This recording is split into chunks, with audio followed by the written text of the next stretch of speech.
Welcome to the fourth round of Swiss, once more brought to you by Netrunners.co.uk. On myself there on my left, play on Chaos Theory, and we have Chooi from Preston on the right, playing MBM Making News with his shiny new promo card that he actually got at a different Chronos Tour event. Once more we're at the Guys That Game store. It's Stoke for their Chronos Tour event, and as I say, it's the fourth round of 5 rounds of Swiss. I've got a lovely opening hand there, bit of a Count Siphon, Diesel, Zoo. Nice. Definitely a hand I'm going to be keeping. I'm not sure if I've got the Magnum Opus to be able to maintain the long game, but we should see what's going on. Again, I'm going in with a fairly decent record going into this round. I'm feeling optimistic-ish. I've only taken the one Corp game win so far, but if I can win another one, I should be in with a good shout of top 8. But I've got to win this one first. So let's see what Chooi does. Looks like he hasn't got a lot of ice in his hand, if any at all. I'm not sure if he took a mulligan, I can't quite recall. But he will take his mandatory draw. And it looks like he's drawn up into a priority wreck there, which is probably not what he wanted to see without much ice in his hand. Like I say, if any at all. He's got a Bernice May there, which I think he's going to play hedge fund first. And first click. Second click I think is going to be the Bernice May.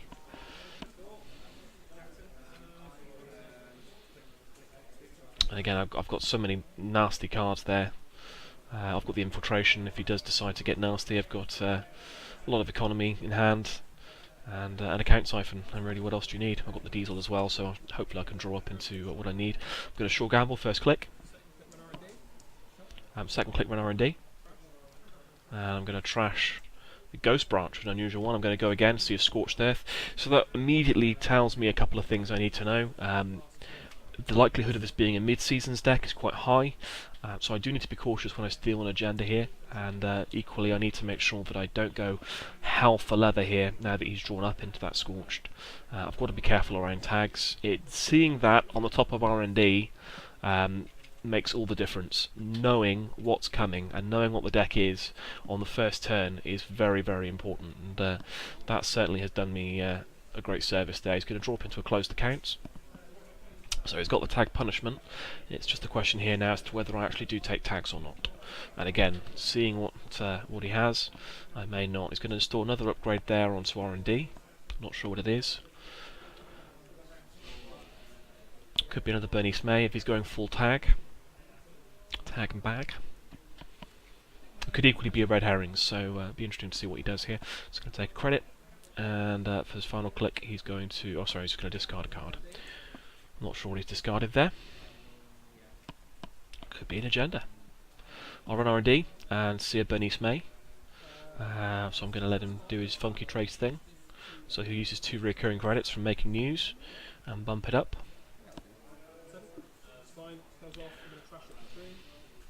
So it's fine, I'll take the tag and I'll trash.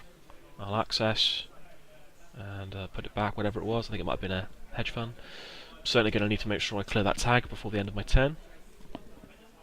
Again, having seen those early game cards, it really does make a big difference there, because I haven't got a Plascrete in hand. I do have a Diesel. I'm going to play a self-modifying code, second click.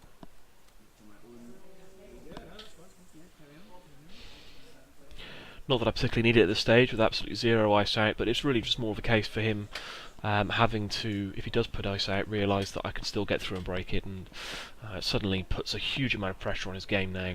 I don't know how much ice he's running in this deck, but not seeing any of it in his opening hand is making things challenging. So there we go, the solution to all problems. He's going to install Rose Jackson Howard, draw 2, seeing a piece of ice at last. Only the one though. It's a pop-up window. Yeah, not really what you need. He's going to go again and see, I think a mid-season's there. And something else, so he's now having to discard. But either way, he's only seen the one piece of ice there, and it's a pop-up window, which isn't really going to cause me a great deal of problem.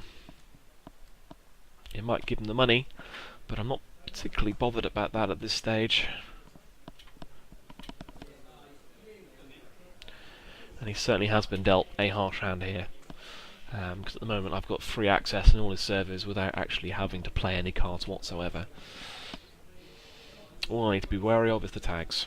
As long as I avoid the tags, I think I'll be okay. And so the dream is to try and draw up furiously, probably for a Plascrete before stealing an agenda.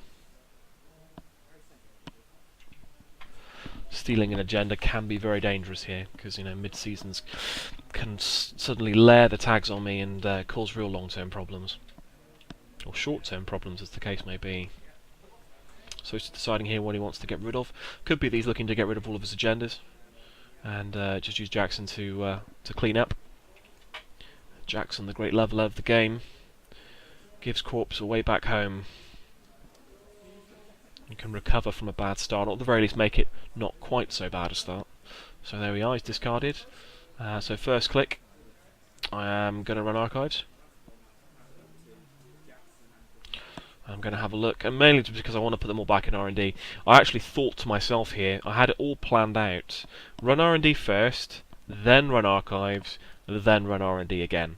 But sadly, in the space of waiting, I kind of got tunnel vision there and completely forgot the game plan. I recall planning out my turn, and then as time went on, he was deciding what he was going to discard. I really struggled to think clearly. I just went straight for archives rather than taking the R&D hit first. But I do. He does let me access a too good to be true, which gives me a tag and 1 agenda point. So again, if I didn't know he was running that, he certainly do now. I'm going to trash the June bug and run again and see a pop-up window, which is fine. And I'm going to clear the tag. So if he has the mid-season here, which is a distinct possibility, otherwise he probably wouldn't have given up the 1 agenda. He could do some good work. I've got 4 cards in hand, so you'll have to double scorch to make it count. And it's all about what he has. I know he's got the 1. I know he's got to close the counts, but I don't think he's got 2. He's going to hedge fund first click. So at that point, I'm breathing a sigh of relief because I'm already feeling fairly confident now. He can't double scorch me, so that's good. He does have the mid-seasons there in hand. It's whether he's going to blow all his money and use it. So he will. He's going to play the mid-seasons. And he's going to start his Tracy Goodness. I'm only on 2 credits. I knew it was going to be coming. Again, having seen the amount of tags, the Bernice, the Too Good to Be True, I've seen the Scorched Earth. It's a lot of stuff and a lot of tag punishment. So I know that he wants me to get through. Seeing the pop-up windows as well is another good indication. It's all about the money for him rather than anything else. So he plays it. I think we're just deciding as to whether I'm going to bother trying to combat the tags. I don't think I am. At this point I'm just going to fetch a die so I can keep track of the amount of tags he's given me. And he's going to install a window on R&D. So I've tag me is go. So I'm going to diesel first click because I need to see a Plascrete now. I'm going to diesel second click, I expect here as well. Yes, indeed.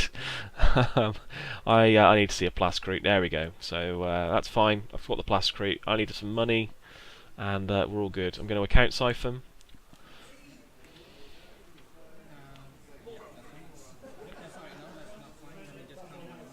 Here he's deciding whether he's going to res the Bernice May and dump all his money into the Trace.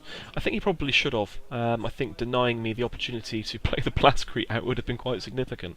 I wouldn't have actually been able to afford it, and I probably should have thought of that before I did it. As it so happens, he doesn't. He just reses it, and I think he puts a little bit of money into it, but not all of it. I think he he doesn't put any money into it at all. He just reses it and let it goes off. I take another tag. I drain him a 5 and take 10. And then I'll obviously play the Plascrete out.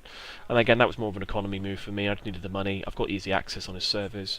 And I needed to see the Plascrete before I did anything else. So Plascrete on the board. All's well with the world. I'm on 5 cards. Or 6 cards. I think I need to discard 1. Yep, there we go. And I'm just deciding what to discard. I'm going to get rid of the infiltration, which isn't a great deal of use for me here at this stage. And he's poor now. He's on 4 credits, and so that's challenging. He is going to sweeps week, so I'm on 5 cards. Gets his money. He's got a sea source. That's not much good to him there. Draws up into a Market research. So a strong card when I'm tagged, the 3-pointer effectively. Oh, it's not. It's an anonymous tip. Sorry, I didn't see it properly. Not a market research, anonymous tip. So he draws up another 3. And he runs real risks here of agenda flooding. I mean, he's seen a lot of cards and not seen a lot of ice. He must not be running that much in his deck. And again, in a mid-seasons deck, you don't necessarily need to. But at the same time, you kind of need to stop the early game aggression here. I'm going to account siphon first click. I've saw my second account siphon, so that was good. Drain him with 5, take 10. The tags are irrelevant at this stage. The only concern is obviously the psychographics into a Beal, but he's got to install a Beal and have the money to be able to do that first of all. And at the moment, those are 2 things that he doesn't have, so that's fine. If I can keep him poor, so much the better. I'm going to play an indexing and pay 1 to get through the pop-up window, see the top 5. And have a look and see what's there. There's a priority rack on top, so I'll be taking that. Taking me up to 4 points. And then I'm just going to put all the ice at the bottom of his deck. Put the pop-up window, I think, next, because I'm quite happy to see a pop-up window at this stage. I'm going to run and score the priority wreck, taking me up to 4 points. And then last click, I'm going to draw and just make sure that I don't... Oh, sorry, no, I gave him the mid-seasons replacement. If he wants to play that, he's more than welcome. He's going to play a subliminal messaging. Still 3 clicks left. First click is going to draw and see a pop-up window. And again, it's probably an error drawing there, but he's going to play a sweep, get some more money. Having to recover from these account siphons at the moment. Not giving him the opportunity to get off the ground. So a bit of a challenge for him. He's got 1 click left. He's going to ice up by HQ, which may be a pop-up window, I'm not sure. But if it's not, whatever, it's fine. I've got a sneak door in hand as well, so it's not like a big deal. It is indeed another pop-up window, so I'll pay 1 and I'll access. I'm not sure if he has agendas in hand there or not, but I will certainly have a look. And he does, and that's the game. 3 pointers. They're a blessing and a curse. At this point, we did have the double scorch there, so I did have to be very careful, and that's why I drew up furiously for a Plascrete. If I hadn't have seen it, that could have been a very, very different match. But that's why you've got to keep them in your deck. Always run Plascrete. It keeps you safe. It keeps you secure. So that was a relatively flawless game in that respect. Didn't see any ice. Don't know how much he's running, but allowed me to have the effortless win and move on to the second game of round 4. And I'm looking good. Looking good for top 8. So the pressure begins to mount. I'll see you there.